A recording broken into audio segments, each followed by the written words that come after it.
Welcome to the 5th episode of Village TV. I want to start off by showing you something. I asked my boy if he had to depict or draw me a picture of what Stanford is for him, what would he paint? I gave him the canvas, I gave him the paint, and this is what he painted. The sea. The sea is tranquility, it's peace, it's quiet, and that's how he sees the village. Mikkel, my boy, that's a fantastic painting and maybe a very good lesson. It was International Jazz Day and we had a lovely day at the young man Andrew Harriet's house where we celebrated the International Jazz Day. There was a small crowd at Andrew's house while we were playing lovely jazz tunes put together by Andrew himself. Here are some highlights of how that went.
And please don't take our sunshine away. Looking out the window, our sunshine got taken away, Catherine. You asked so nicely, but it's raining. Today, tomorrow, and sometime next week. Next, a new segment by Janet Marshall. We all know her from CFM, The Marshall, and her segment is called The Good, The Bad, and The Ugly. No, The Ugly. The Ugly is next week. But more about that later.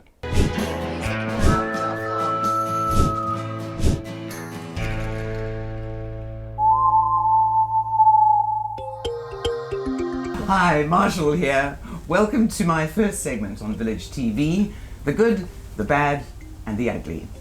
And with me I have Catherine Nyquist, who is Cornwall Nyquist now, where I want to ask you about big cats in captivity. I mean, we all know that they are kept in conservation farms and so forth, but most people don't realize that this is just big cats in captivity that are exploited. So the bad side I see is, for example, cub petting, which everybody wants to do. Why is that bad? The reason why cub petting is bad, people don't understand how can you actually pet a big cat. So they are wild animals, but in order for you to actually interact with them, they have all been taken away from their mothers from 1 to 2 days to maybe 10 days old in order for us to be able to be close to them. And so that's the pre. The during the interaction, it's like I ask you, do you like to be petted or touched or taken photos of by strangers? Nope. Or do you like to do it with your loved ones? Yeah. It's the same with these animals. They are touched by hundreds and even thousands of people. They do not want it and it's not for their welfare. And what also people don't think about is what happens to them afterwards. So when they are too old or too boisterous in order to be interacted with, they actually then end up back into the breeding to produce more cubs to be taken away more from their mothers, and this is how the vicious cycle continues. And of course these poor mothers are just sent back into breeding, and what that does to their bodies must be awful and yeah, because like cruel. in the wild they would have a cub every 2 years. In captivity they have up to 3 times a year. That is just so cruel, because I see people now also have walking with lions. So those are the teenagers that people think they're contributing towards conservation, or volunteers come out to work with these animals thinking that they are doing good. But the lie is that it's all just for profit. Yeah, because the whole point, if you think about it, if you are going to release an animal into the wild, you don't want them anywhere close to people. You don't want them to know people. You don't want anything because they need to fend for themselves. You don't want them to come close to the farmers or any people. And this is what people don't understand. It's like there is no conservation value at all having animals in captivity. It's purely for profit and it's for the humans' pleasure. It's not for the animals' welfare. And this is why like we have our 3 very core rules. If there's any cub petting, if there's any trading, if there's any breeding and so forth, it's not a good place for the animals. None of that happens at Panthera Africa, which is where we are, by the way, which is the good that we're getting to. But before we get to the good, the ugly, that's the canned lion hunting, which you know how I feel about that. What is it that now these animals are kept in an area they can't even escape from, and rich hunters come over for their trophy, which they pay something like 500,000 rand. Is that right? Yeah, so it's a huge commercial industry, and like the wildlife trade is one of the biggest trades in this world, like after guns and narcotics. So it's an illegal trade? Some of it is illegal, some of it is legal. And this is where we are working all our efforts together with many other organizations to put an end to the exploitation and this horrible industry. So, but the main thing in terms of the can hunting and the so-called bone trade. Bone trade. Yes, it is the same as the ivory for the elephants and the rhino horns. It is all to be the animals, maybe 2 years, 5 years, 10 years, it doesn't matter. They all put down, then to be shipped to Asia for the so-called traditional medicine there. Again, very bad, very cruel. But there is a good to the story, and the good is that you here at Panthera Africa, together with your team, you as co-founder with Lizanne and director, do so much as far as putting back, but it costs a lot. And you've been doing this for 7 years. That's incredible. But after 2 very difficult years, where does Panthera Africa stand? I get emotional. It's a miracle that we actually are here. And when people say there is humanity is lost, I say we are here because of the goodness in humanity. People have donated, they have sponsors, they had helped us with our veterinarian bills, food bills, everything. And so for me, it's like, what doesn't kill you makes you stronger. So now we are strong as lions, and we are here to continue our mission to end this captive industry, to put an end to all the suffering for the animals, and to unite the youth, the local community, everyone to actually understand that we can make this difference if we use our voice, if we spread the awareness, if we gather and speak up for these beautiful animals. Where can people find out more information? Not just from Village TV, but from your website, your Facebook page. What are the details there? So the website is pantheraafrica.com. We are on Facebook, Panthera Africa. We're on Instagram, Panthera Africa. We're on YouTube, Panthera Africa. So basically, Panthera Africa.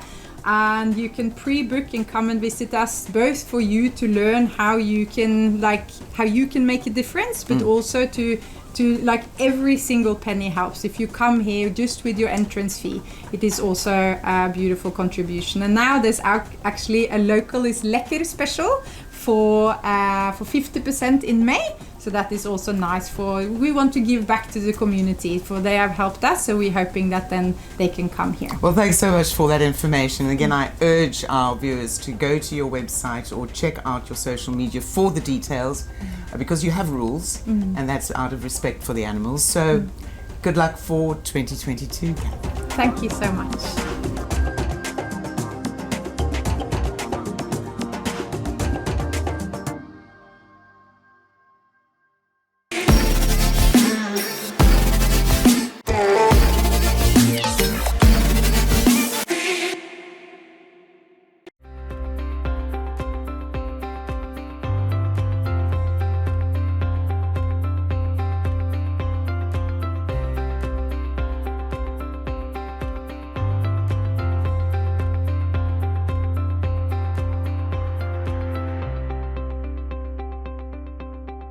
Next, Casper Bester. It's like it, but dat sê lekker Casper Bester. Casper Bester. Casper Bester sent us a video of him catching a Brimslang in Quick Street. It's, by the way, the same street I live in. I'm not afraid of snakes. We have to apologize for the audio and video quality at times. He was driving in his car on a very bumpy road, which is the Wortelgat road. I'm on my way back home after a successful catch and release of a Brimslang male in Quick Street in Stanford today. Jeez. I wonder when they're coming to work on this Wortelgat road. The Brimslang, it's quite a venomous snake. So they tend to be shy, trying to get away from humans. There's hardly been any fatalities from Brimslang bites in the last couple of years, so there's no need to stress that if you see a Brimslang, it's going to come and attack you. Just because it's a snake doesn't mean it's a killing machine. Alright, they have their place in the ecosystem. They have their role to play, keeping rodents at bay. They eat a lot of little insects. They eat young birds out of nests. Yeah, they get quite a variety of prey. Oh, big hole. Sorry. Oh, goodness me. Okay, luckily I am not a snake. All right, good. Yeah, so just a little bit of my background, where my snake catching started about 10 years ago, when I became a game ranger. So yes, we did a snake handling course and studied the behavior and also the venom of snakes, and very important, the first aid, because working with guests on a game reserve, you need to know what you're doing when someone gets bitten by a snake. So yeah, I'll be filling you in on the various aspects as we go on. I'm not going to do that into one video. One of the ways to keep snakes out of your yard is keep your yard clean. Building rubble, piles of leaves, compost heaps. It's getting to hibernation for the snakes, and they'll be looking for spots to hide, and those are perfect spots. So if you want to keep snakes out of your garden, keep your garden clean. Anything with a little hole or piles of rubble, I know there's quite a few building sites around town, keep it clean, keep the snakes away.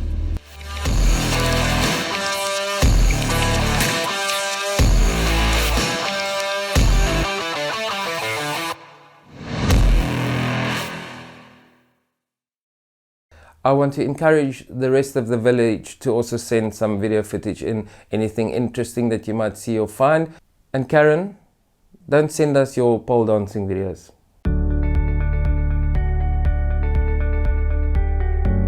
Hello and welcome back to another episode of Green Fever with Warren.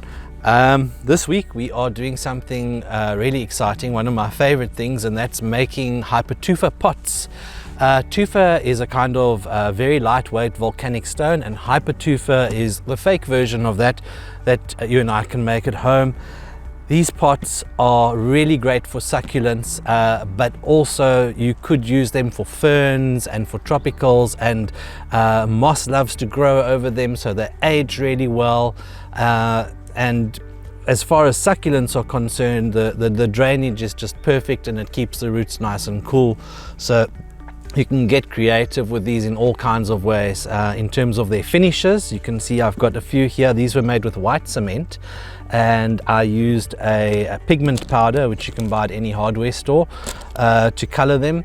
I have another pot which I made. This is the first ever hypertufa pot that I made. It's a couple of years old now. These pots have been in here ever since I made it, and you can see it's got a lovely patina that's formed over the edge there, and the moss has started to grow, and it's zero maintenance. This just looks after itself.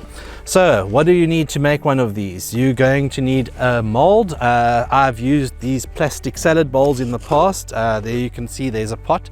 They're extremely lightweight, so they're easy to handle. Any plastic non-porous container, smooth inside, will work. Cooking oil or spray and cook, both will work just fine. And then if you have got access to a mask, I know that we're unsure about whether or not to wear these, but you can definitely wear it when you're working with cement. And some latex gloves. Don't forego the gloves, you'll be sorry later when your skin starts to flake off. Right, so that's just about everything you need in terms of tools, and what you need in terms of ingredients is really simple. You're gonna think that I have shares in the peat moss and perlite industry, but I don't. You do need Portland cement, white or grey. The white is easier to color, and then I have got some expanded cocoa peat. You can use anything with a similar fibrous-y kind of nature. This is well and truly dry. It doesn't have to be dry. I prefer it that way when making these pots. And then last and not least, perlite. And you're going to use all of these in equal parts. So Portland cement, perlite, and then of course your peat moss. So now all we do is we're going to mix our dry ingredients together. I'm wearing my gloves already, and this is a process where you preferably want to have a mask on. Right, so our dry ingredients are all mixed together. I've decided that for this bowl I'm not going to add any pigment. I'm going to go for the natural cement look. But if you do want to add some, apparently these do come in different strengths, so you're going to have to kind of eyeball it and see what sort of effect it gives you, and then bear in mind when it dries lighter than what it actually is when it's wet. Next we're going to add some water, and add this a little bit at a time. What we're going for here is the consistency of cottage cheese, so we don't want it to be too wet. It's going to be much easier to work with in its dry form. Right, and there we have it. That is the consistency of cottage cheese, I guess. I hope you can see that. Make sure that your bowl or whatever you're going to use for your mold is nice and clean. You can wipe that out with a cloth or something beforehand. And the next step is either spray and cook, or you can use, I'm just using ordinary sunflower oil here. So just a little bit of sunflower oil, a little bit goes a long way. You won't need very much at all. I know it's expensive now. So our bowl's been oiled up. That's going to make sure that the cement doesn't stick to the bowl, and that when it comes to releasing the product from the mold, it comes out really easily. Right, so we are ready to begin packing our cement mix into the mold. And this is really a hands-on process. You're just going to, I guess the closest thing I can liken this to is to making a sort of pie dish or something, where you're lining it with the clay.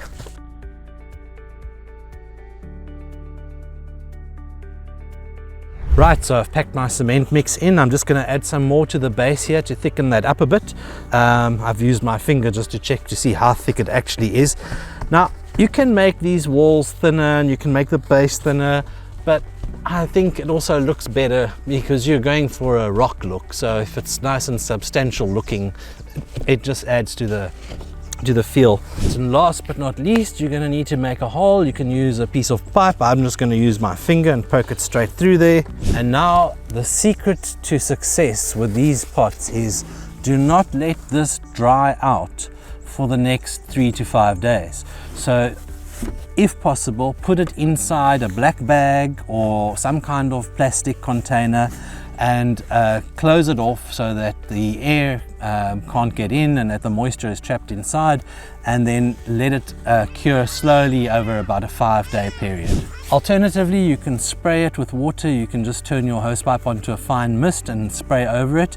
And this bowl actually holds water. So what I tend to do is, once I see that it's dry in about a day or two's time, I then actually just fill this thing with water, and I just keep it filled with water for about 5 days, and that helps the cement get really, really hard and strong.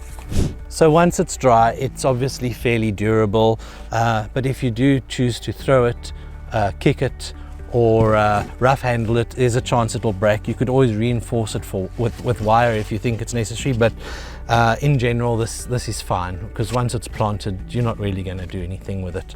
So there you go. And I love the look of succulents in these pots. I mean, just look at these colors, they are absolutely gorgeous. And you can plant them up with 3 things like I've done here, or multiples of interesting plants, or one big fern, whatever takes your fancy. When you make these, try and make a couple, don't just do one, do a few at a time, so that it's worth your while, and you could basically create a whole bunch of pots for your potted garden area in one afternoon. Happy gardening. Thank you for watching. We'll see you next week.